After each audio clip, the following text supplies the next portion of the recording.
What's up, gathered friends, and welcome back to BIONICLE Autopsy, the show where we cut through Bionicle piece by piece. It is currently the month of December, and as many veteran fans know, marks the end of the set year. Finally, we can settle down, relax, kick up our feet, and build all the new sets that we've accumulated throughout 2015, and rejoice as we close out Bionicle's inaugural return.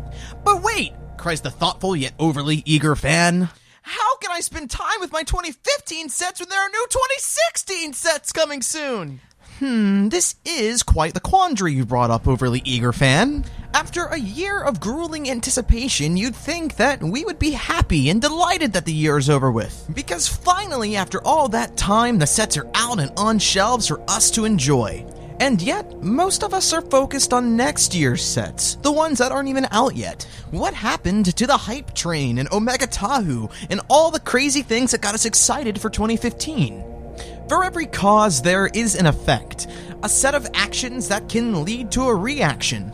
Today, we're going to be talking about several effects that can drive our community and even form the way we perceive the sets themselves. For despite all the time that we cling on to news and claw at new set photos, we don't actually spend a lot of that time with the sets themselves. The Bionicle fandom is kind of weird in that aspect. We do a lot of hype building and waiting for these new toys to show up on shelves, but when we actually get our hands on them, we maybe build them once and then take them apart and use them for mock pieces or just store them. And while the sets are technically the core foundation and integral part of the Bionicle fan base, to a lot of fans, the sets themselves, or at least their release, isn't actually what they look forward to. The Bionicle fanbase, and in part the general LEGO fanbase, is very unique in the fact that we are formed around a franchise that is only released in waves per year. The closest comparison would probably be a TV show where you have off-seasons, but it seems like the biggest difference between Bionicle and a TV show would be that, generally speaking, the enjoyment for the fanbase would be through actively consuming the product, watching the TV show, and following the story and seeing what happens to their favorite characters. But for our fan base, it seems like most of our enjoyment actually comes out of the potential for where the franchise will go. We take a lot of enjoyment out of simply guessing what the new sets will be like and where the franchise will take our favorite characters and what kind of new pieces we'll be getting and what the new theme for this year will be. Speculation, I would argue, is the main drive for the Bionicle fanbase, and what really keeps the fanbase going. And I would attribute that to the fact that LEGO's core fundamental value is creativity.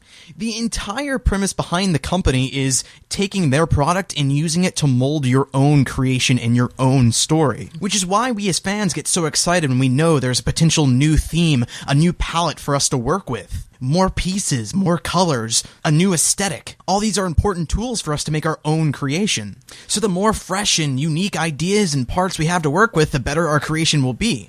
Which is why when we finally get the sets in hand, we typically don't care much for them because we've already spent so much time looking at these new parts and analyzing what we have to work with. So by the time they roll out on shelves, we really don't care anymore. They're not new, they're not fresh or exciting. Which puts us at an interesting point in time in between set releases, because the month of December marks a starting point for the return of the leak season. The leak season is generally where most of the hype for Bionicle comes from, and really where most of the fans rally together and show their love and support for the line. If you're new to the Bionicle fandom, the leak season is generally the span of time where we start seeing our first look at the new sets coming out next year. Usually they're confidential catalog images or super secret info that we as fans were never supposed to see, all really juicy stuff. But why? Why is it that we really look forward to leaks? Why do we have this overwhelming drive to go seek out new leaks or confidential images or things we were never meant to see in the first place? You would think as fans we would want to see the final product, not a poorly made work in progress. Well, there's a lot of reason behind this, but I think the biggest is the feeling of catharsis. Catharsis is the purging of emotion, relief from gathering anticipation. Have you ever been really anxious about something? Perhaps you're not looking forward to the test this week, or perhaps you're really excited to go to that new theme park, but when the moment finally comes, and you finally get on that first roller coaster, there's a sense of relief. All that building anticipation, all the worry, all the excitement is passed on. Gone is all those emotions you were building up, replaced with bliss, relief, closure. There's no longer anything to be excited about, but at the same time, there's also nothing to be worried about. Catharsis is a very soothing feeling, and there's a reason that we as humans and as Bionicle fans feel this. First, we have a psychological term called risk aversion. Generally speaking, when we have an event coming up that's going to affect us, we want to make sure that everything is going to be okay, that there aren't going to be any risk involved or any dangers or anything that we would have to worry about. So we have a compulsion to look deeper into something and make sure that everything is going to be okay. So to us as Bionicle fans, we're never really sure where LEGO is going to take the line. Every year marks a new point in the franchise where something bad could happen. We're worried that LEGO might take the line in a direction that we're not really comfortable with. Maybe they'll make the story oversimplified and turn our favorite characters into caricatures. Or maybe the sets just won't be that good. These are fears that we as fans always deal with until we finally get our first sneak peek at what we can look forward to, which sets our minds at ease. It gives us catharsis, relief, a release of dopamine in the brain that causes us to relax and tells us to calm down, it'll be okay, man. But our sense of catharsis isn't derived simply from risk aversion. We also have the completion principle, which is the compulsion for us to complete the collection and compels us to learn more and to know more. This principle is similar to risk aversion derived from the unknown. Certainty and uncertainty.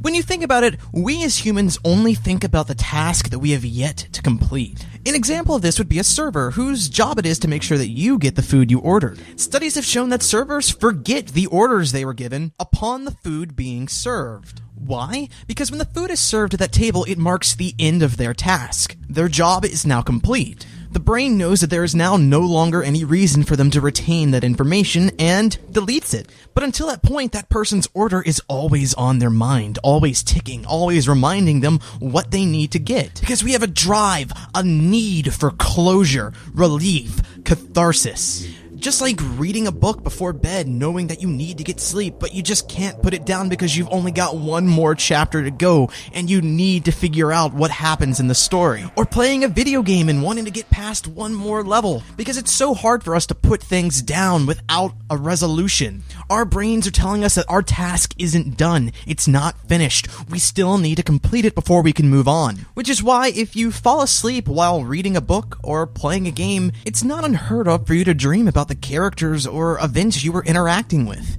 It's sort of like your brain filling in the holes and completing the task for you, at least temporarily until you can actually do it yourself. This drive towards completion in psychology is referred to as the Zeigarnik effect, and explains why after just getting new sets we still aren't satisfied and are compelled to know what we're going to be getting next.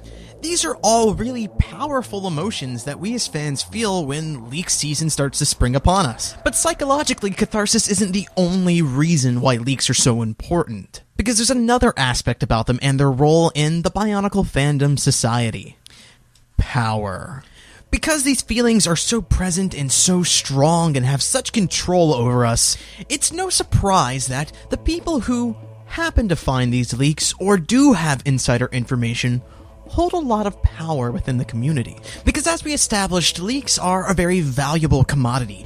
Due to our emotions and drive towards finding them, we in turn place a lot of value on them, and the people that actually have them are set to a higher pedestal, especially considering how leaked information is so exclusive. Generally, only the big names in the community or people with a connection to LEGO have them. So if you happen to find yourself in possession of a leak, surely that makes you a big name too, which adds a whole nother layer to that drive to discover a leak, because there's a lot of reasons for why you would want power within the community, such as views. If you've got this information that everybody wants, you can use that to direct people towards your YouTube channel or your website or any place that you might have ad-based or click-based revenue, which means the more exclusive the information you possess is, the more traffic and in turn the more money you will make off of it. But it doesn't stop there, because driving traffic towards your website or your YouTube channel opens up more opportunities for people to discover your other content, giving you a larger audience and people who are willing to consume your stuff. Think of it like a detour. If you're traveling down a different road, there's a bigger possibility that you'll discover new stores or new restaurants for you to stop at, places that you previously didn't know about. And once you get that traffic, you've now associated yourself with a history of reliability.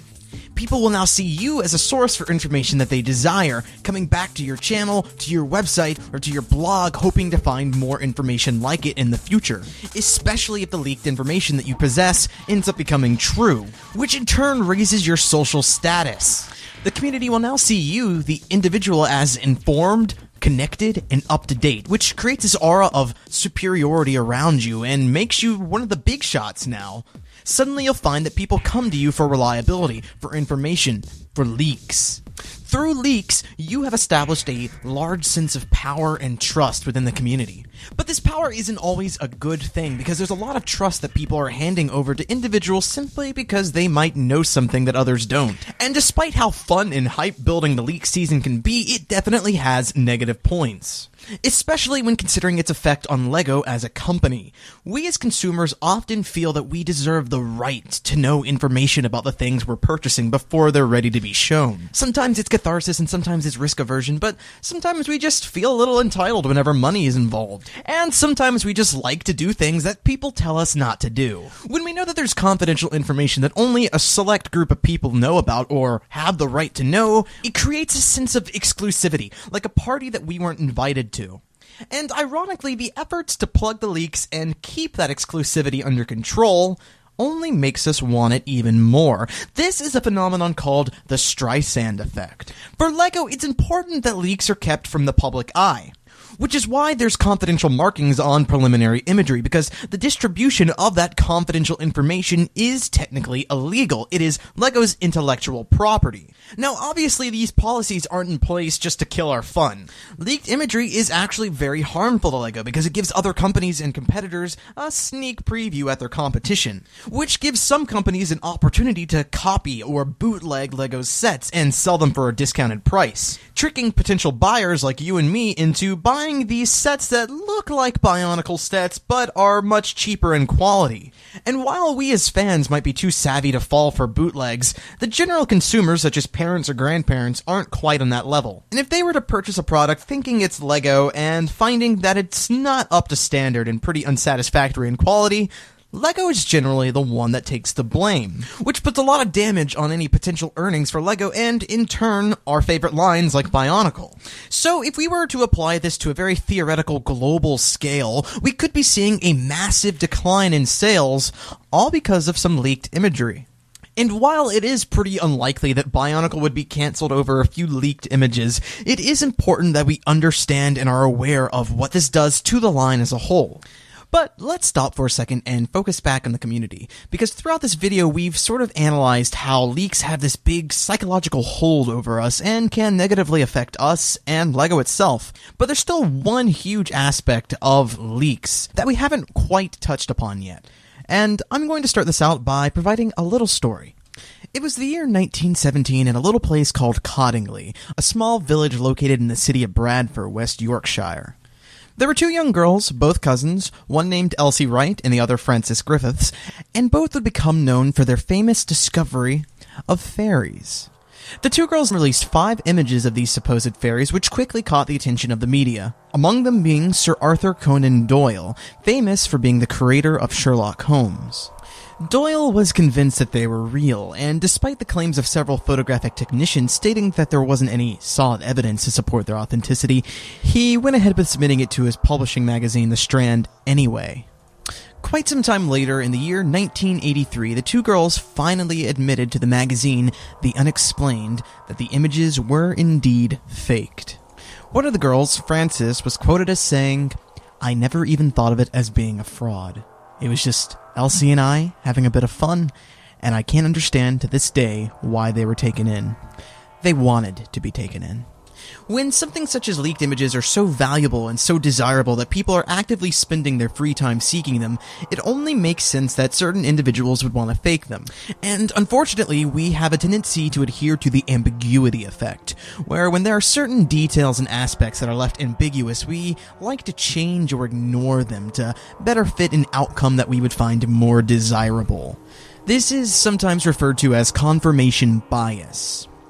We like to interpret or recall specific information and focus on the things that would hint towards something we want to happen, but in doing so we tend to ignore the details that would dispute it, such as conflicting information, or poor photoshopping, or just unlikely scenarios, and usually ones that would adhere to nostalgic sentimental value.